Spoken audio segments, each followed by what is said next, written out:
அரசியலில் அண்ணாமலை ஒரு கத்துக்குட்டி என்பதை அவரே மீண்டும் நிரூபித்து விட்டார் என்று அதிமுக முன்னாள் அமைச்சர் செல்லூர் ராஜு தெரிவித்துள்ளார்.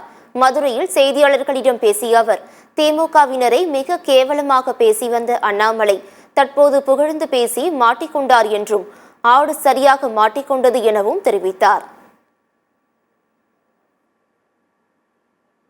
இந்த அண்ணாமலை திராவிட முன்னேற்ற கழகத்தையும் அந்த தலைவர்களையும் மிக கேவலமாக பேசினார்.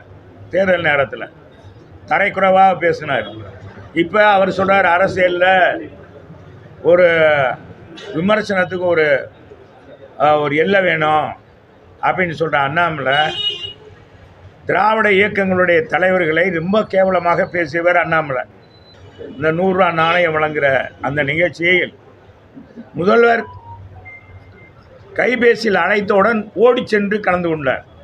அவர் மாட்டிக்கிட்டார், அவர் இவர்கிட்ட மாட்டிக்கிட்டார். இவங்களுடைய ஆதரவு தேவை, திமுகவுடைய ஆதரவு பாரதிய ஜனதாவுக்கு தேவை.